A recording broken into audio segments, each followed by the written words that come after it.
hichilaya isaya bungsagi le bungko a chu velew hen bungsagi achun Emmanuel chapa khat hin hinding a hin amin Emmanuel na sa ding a hi ti chong le bungko chu ivet ki na le muthim gama cheng jabulun le naptali gama cheng ten khowa lopi ta amu taove ti ken ni chong le Matthew bungli chang som le chang ni akona chu ivet le Matthew hin hichi Isaya bungko chang khatna thukisun ho khu quote abolin a he hichi khu tuing ka phana say diu hi ye chun title ke pen la la tuing ka ha Christmas gift is say diu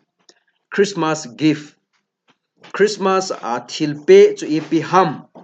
hichi chu Isaya bungko chu ve na hele wa a hi wa lo pi ta chu hichi naw sen na Krista ahong pe na hai pathen wa noi le sit mi him te chu wa ahin pe he seiding khat na chun hu hing na sadam na sagawa sadam na pathen a p o hi chi thil pe chu ting ka phan ai vet diu ka din he Bible chang mun khat kan sim do no men hi Matthew bungli chang som le chang ni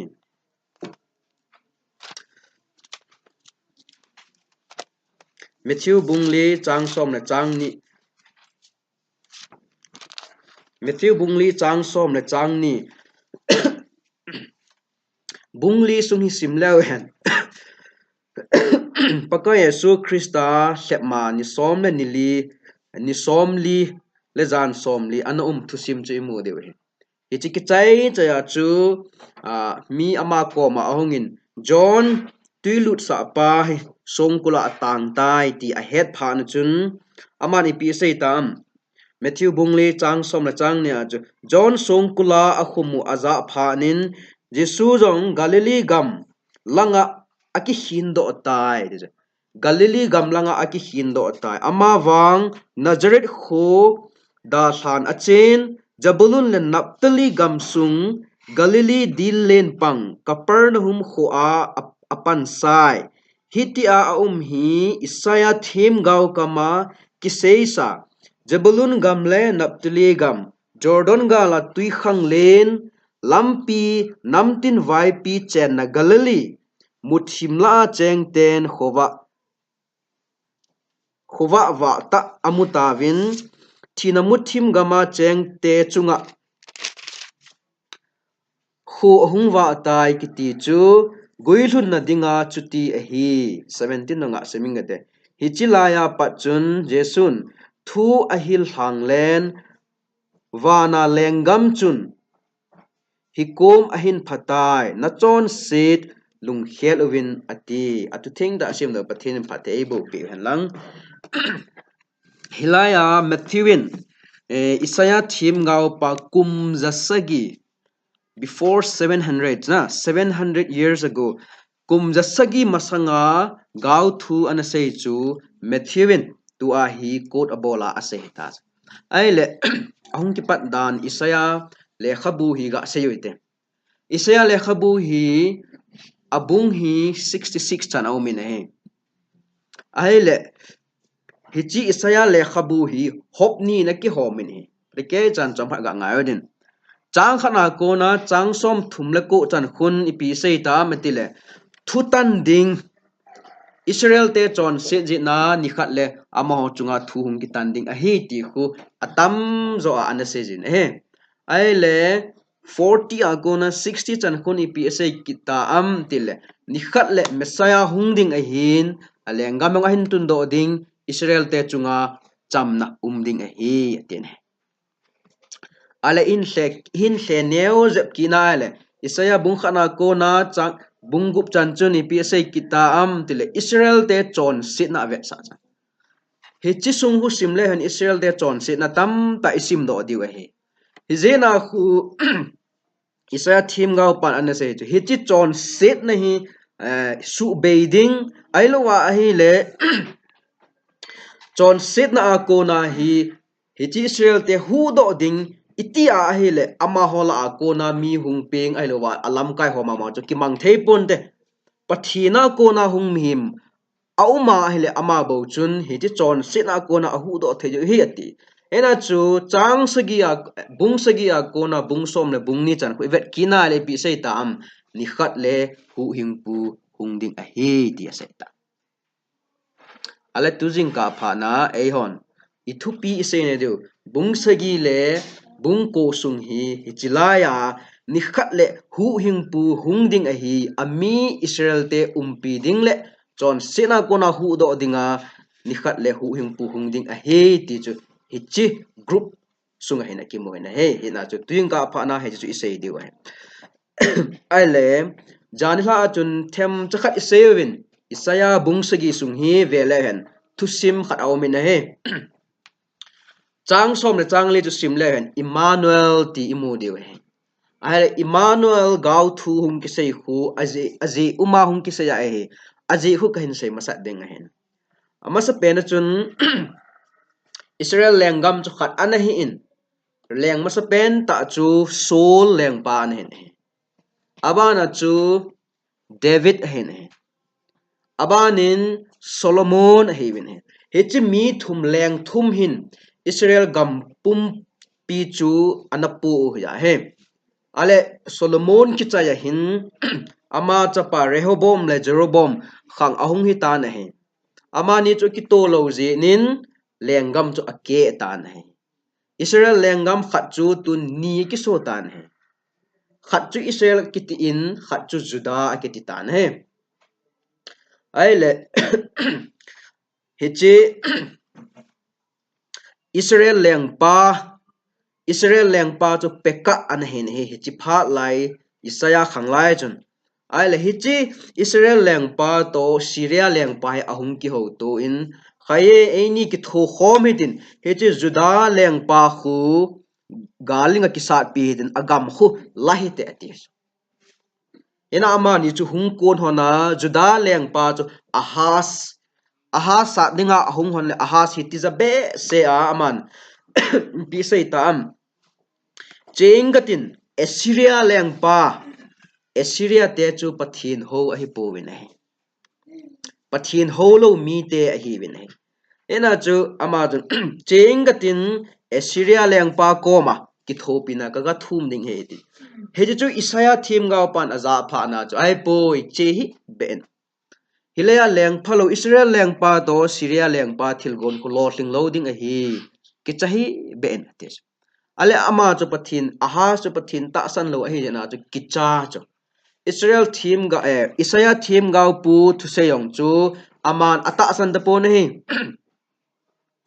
ale hita Isaiah team ga pan ase ki ven hichilaya leng te ni Israel leng pa to Syria leng pa khu thi honding amani thil gon lotling loading he de kumni kum thum jawas amani ani ni hona thi hon tan I want a house leng pahin Isaiah thim ga pa tu se ta san lo ji in Assyria leng pa ko ma achen ki thupina ga thum tan he so la chu leng khanin leng khat ko ma ki thupina thu ma ha le gift thilman tam ta ata sana hi chu ko gift a pe ji ya tabang mga chu Judah leng pa Judah kite cho pathin nam hlen mi te hi win hi pathin nam hlen mi te la a leng pa chu chi a pathin ho lo mi te leng pa ko ma chu ki thupina ga thu me ta ne hije ne chun aha hije chun Isaiah thim ga pa alung hang ibola ti ta hi pathin ta san lo ham nangin pathin ta san hi zong na chun ven pathinin melchi na khat na pi ding pathin na pi jing ding a hi heji chu melchi na ip ham nga thing chu naw hen wop ding a hi ting le naw hen nei ding amin Emmanuel sa ding a hi heji Isaiah thim gaw pan Ahas le Israel in sung mi te ko ma chu heji thula an anase dunia e hon Emmanuel in a tv ai ta ne ahele Emmanuel gaw thu ki sei na hi Ahas dinga chu epi a phat chom pi na omam tia hele Ahas chu lengdang ho chidang namdang alwa la pathin ta ho lo ho aki cha ji na chu alwa hele pathin ta ho lo ho ko ma ji ki thopi di ki topi na aga thum ga thum hi hen lang hele amalum gela chu alengam chu lengdang hon ala pi dinga ma ki chat ta ma hi cha alung monding ade ji na khu Isaiah thim gao pan Emmanuel gao thu sei na anapi ya himan aman anata san tapone Ahas leng pa ju Assyria leng pa ko ma chin ama amin chu tiklak palazer akiti ama ko ma chu agachi in ke hi na so ka hi chi ka thilpe sana hoi kila lang hungin lang ke nei hung ki thopi na tis ti chu pa na chu Assyria leng pa yang hunga hi chi aha se ong ki thopi Assyria leng pa tha na chu ahas hi kum khat kum ni dinga chu dam na anei ahi wanga ton so na dam na anei thei pon aje chu phem da ahas leng pa hin pathin ta san sanga pathina kingai sanga Assyria leng pa ko ma kingai zo chu ama dinga chu lungmon na hin te ati tai ne mi hem chunga ama chu akingam ta na he lungmon na hol ta na he kum khat kum ni dingin chuwang a success na ai wang ton sona dinga lungmon na amu di pon mi him hin khuang ta bang bang chu ya sumla bai in chen lo chen lo wa loi lo golin ta ta thune la nei ho ki wo pi ki het pi hong e dinga pha chum na tho chu ai wanga it does not last long na hi chi ho hin kum tam ta hin khu alung mo na e pi thei pui hi chi has leng pa thu sima ko na ai mu win hai ai la hila hin Isaya thim ngau pa hin hi chi mel chin he na pe tho tho win hi has leng pan ana dei lo wang icha chu Emmanuel prophecy ahung ta na hai ai la he chu Emmanuel gau thu ki sen abanin bungko lang chu hung ki ta de he chi bungko a thu ki ji chu pi ham tile Jabulun le Naphtali gam hi Muthim gam in akise jin he bungko chang khat chu vele han ebola Jabulun le Naphtali gam hi tulaya se dinga province or state khat tabang bang he Jabulun le Naphtali gam ale ebola he chi Muthim gam ki ti ham itile Thampat history hin saying gatin ichi 734 BC a chu Assyria lengpa hi chi a Jabulun Naphtali gama cheng Israel mi te ho chu tam ta agatha chongle ahing ho se chu so a hen ki pois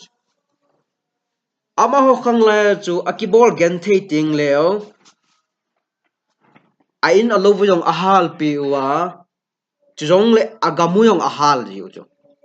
vele hen gam hi I hal ting le upon ase gam akashi ati ji chu na hoi hoi ipi ho kashi ham ju ki het lo he jong le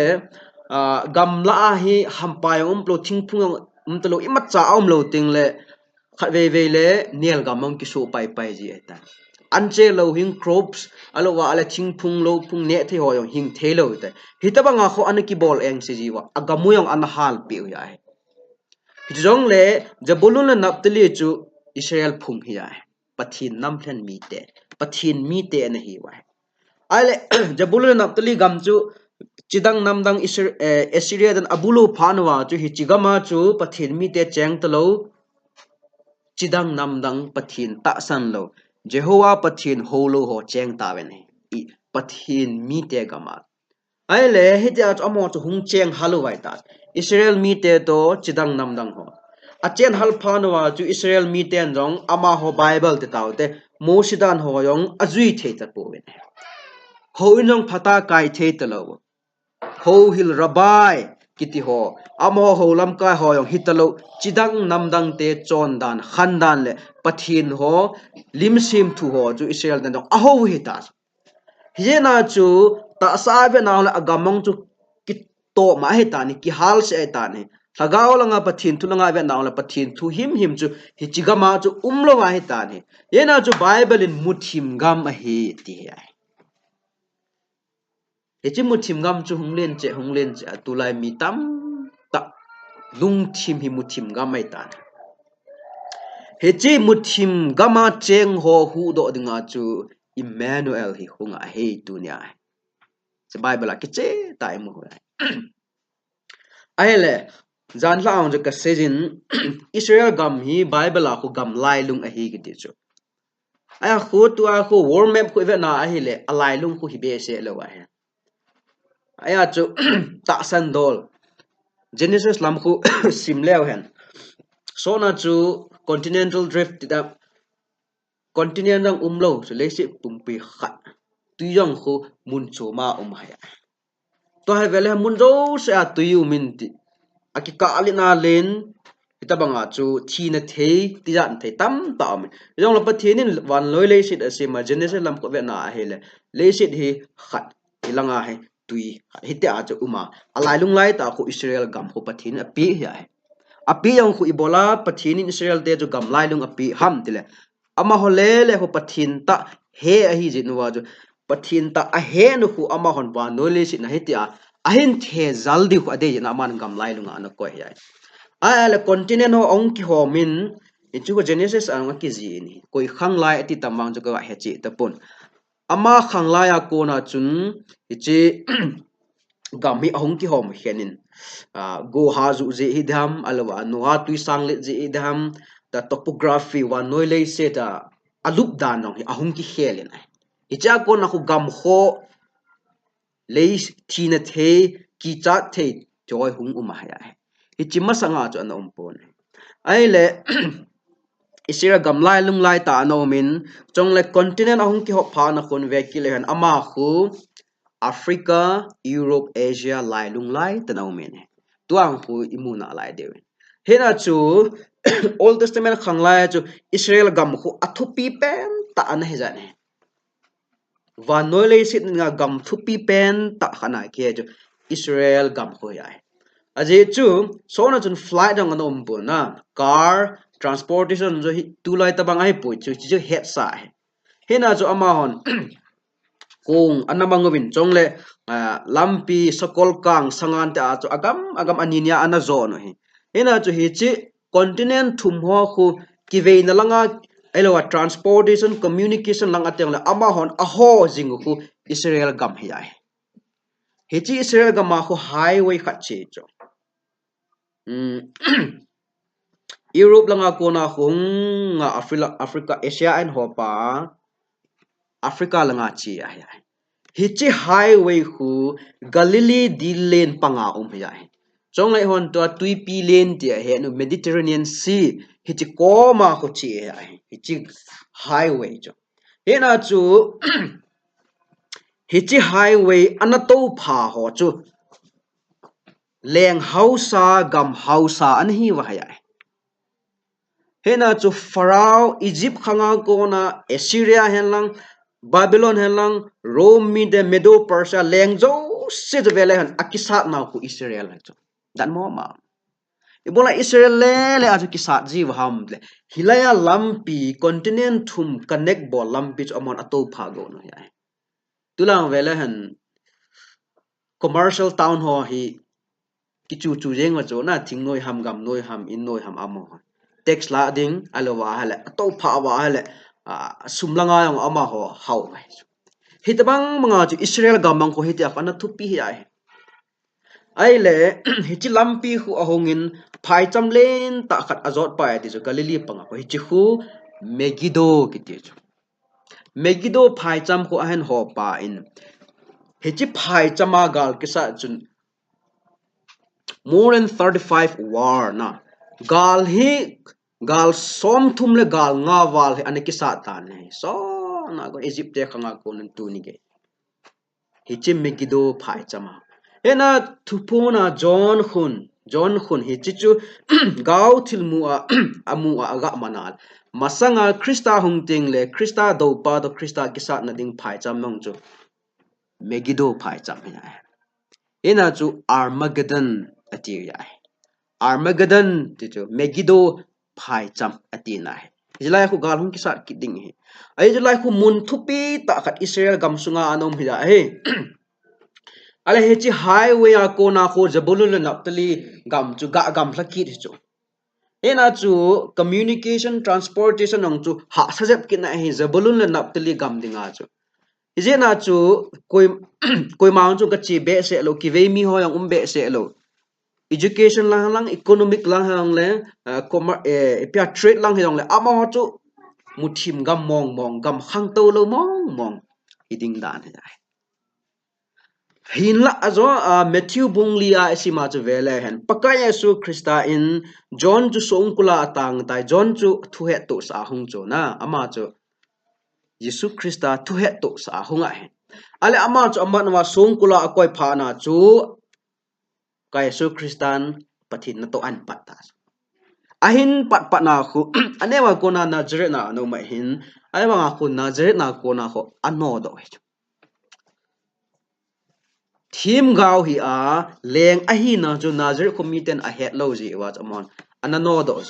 anando do le hunga ama Capernaum town na hung cheng chu hechi Capernaum town chu Jabulun le Naphtali gama he pathin lo pian na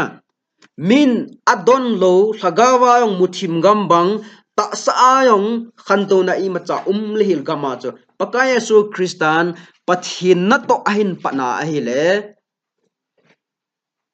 Bible ni pi say tam ven muthim gama cheng ho muthim sangkhal noya wa le hon khowa lo pi ta amu taove na hi patin lo pi hen he chu asai do nom je na Isaiah thim gao pan kum za sagi masanga ahin mu ta ne ala Matthew win Yesu Christa thusim ahin ji kitle ahung ki to amu je na chu kum za sagi ki ka awanga amani hung ki connect hiti chu yai Yesu Christa umnale Yesu Christa pen na Yesu Christa sat na gam chu ta sale thaga wa khuwa na gam ya khuwa cha te hi nam te tuing ka phana avela ki gel ki deu ka de yen ju jan la neu tha ka sen ta sa yong hi society khan to ding community level han lang e pi jong le khan to ding ti wala pathin het ma san ngai wanole sit na ga avela hen tu particular ta hi dong la general in van knowledge ga avelang koi gam khang to penam that penam ten le America ti di ya ama ho pathin in atun hi gospel hin na thupa chu Israel gama hong ki panin he Pentecost ne hong ki panin he Krista hin na thupa ale he chiku sei juiten ahin powin India a he first century a gospel hunglu na ita 70 AD masanga gospel hunglu na ita ni India gama ai wanga khang to thelo echi mythology hona sei ji in leisi na ititi dha gospel sang nom lo pen chi hon muslim ho chi jiwin hilo ai iho ichen naw kam mi te ya ama hi kho lo piu chu ichi ang la no do lo piu chu ai wanga alungu a hei thei lo piu ma muslim ho la ko ichi a hele ei vo mai to thang mai to ei wanga alung he mi tama tam first century a gospel hunglu ta tuna vele 80% Hindu hinala ina ale hi chi Israel gama gospel hongki panchu he Rome sipai te hi janla khan sei bangin Rome sipai te hi atam zo he ti taw te gam danga ko na hi Greek mi te jong hi British mi te jong hi wa hi ama ho chung wa hi chi gospel hin na thupa Israel gama so chu apu wa chi a akhon khona hi Europe gama honglu ta chu gospel Europe te hang to la Germany a lu na akhon na Europe gama tam mun tam ta alut wanga chu British gama honglu na ala amon khan to na ta hen ne sap kang te ti ta cha amo Christian ahung hi phanuwa hi Bible an het phanuwa hi Israel te pathin nam thlen hi ti a het phana ama ho hin alung thimwa ngai lu na ne yu cha ena pathin Abraham ko ma na se Genesis bung som le ni a ko phat the na bo te phat the ka bo ding hi nangma na sam si te chu kyang ka sap si ding hita pathin hu Israel nam pi Abraham chi tha te adinga kipum pe yeng he chu ko British ten Israel te chu pathin nam ten hiti a head do wa ngai lut na khat concern khat anei pha ma ko velen amo sap te la en sap pang te aching pe ne kiti island bo hen ai wang amo ho lenga ma chun ni sa hlum ngai poi te wa noile sina empire the greatest empire ta ki he pathin ji ale ama ho khut noi ama ho tha na noya ju Israel de chu ha kan ong khang to we ni chomga jawin chomlang ta se pathin thu alu til mi a khan to dan ka ti British gama konin missionary ahung in America na chin America te pathin ahin tun ahi ji ujun pathin thu ki san we ne pathin thu hoi ta kisan wa ala pathin hen tungwin tu ni gejin amhoi wa noile sit na vai home thune ina pangwin he ena chu muthim gama cheng te jin khowa lo pi ta amu tawe he chi khowa hin popa nam khan to na hin popa insung khan to na hobung khan to na abul pi a foundation hi tuna hung pe Emmanuel hi ya muthim gama umutin elwa hele vanole set in chen khu chen do ala khu chen do ve jong le vele hen a khwa le komar ki ve na langsang economic langsang nga jo backward munaw yu mai the jo hin ai wanga krista jo hin khowa ahung ting le khowa cha te hi ni khan to na jo cha jo ki pana ya he jo bible ki che ta ni mu e na chu pakai asu krista no a ministry pathina ato masa pending mun jo ki khen he akishani hilaimun ka kishani ti chu aselo pit ayong pathin thil go hi ve na hal akisu hila khat cha lawa amat agat to chana thil abol aban abol Isaya thim ngau pan kum jasagi masanga amu chu kum jasagi jo wa hungoi sunga nazar khwa ko na ahung ki no do chu pathin thil gon hi kaparnuma ahung chen chu pathin thil gon Kaparnoma ong chena Galilee dilen panga pathin na to ahin pa chu pathin thil gon ai zena chu methivin hichi hi Isaya thim gau pa se gui sun na ding chu a hi tia Isaya bungku chang khat ko quotation an petas e na chun hilaya cheng mi te chun khova lo pi ta amu taove tunya hai e ho akhwa la sagawa hai jabulun le naptali gama cheng I lamu bai khanto na gama cheng hi lo lamu bai insung neilego ailowa ale e ho as a family ai mi ko ma se do thelo ha sat na tho lel na ailowa ale lungna na tam ta ni mi hem jo sen akinejin e hi choho ko na e tha kang the wale hi choho ko na freedom alowa ala chamsat na lungmon na e pe the wa jo dunia hung pe Emmanuel ama haya hena zo ama ita asanwa ama hin ko wa aum po wa ala til do se alama hung khang to ding ya tu ni ge ya pathin he ho again thei dan ki ti lo wa jong le pathin he mi khat chu ching hi hen lang them hi hen lang ne hen lang ne hi jong le alam dan khat phatike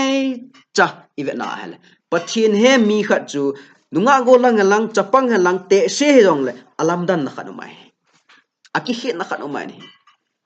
jong la mi na sei jin kon kha wi le ka sei jin pathin he ho pathinin angai lu mi ho ko hing sort di lo abang ba ahing sort poi ka ti chu ata akoi ma ahing sort poi ka ti nai po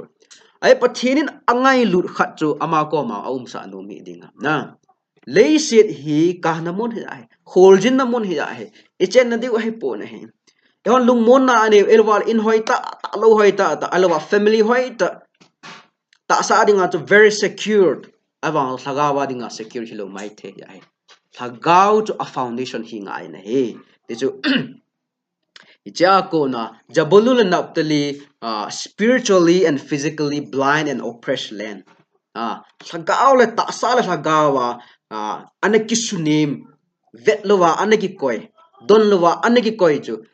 Yesu Krista pathin thu pathin na to ahung pat ne na ki pang ahung pang ta na yen chun muthim gam chu khowa lo pi ta amuta na he ti chu tuing ka pha na chom khana ase yu hin den azon en geman thusim kan sing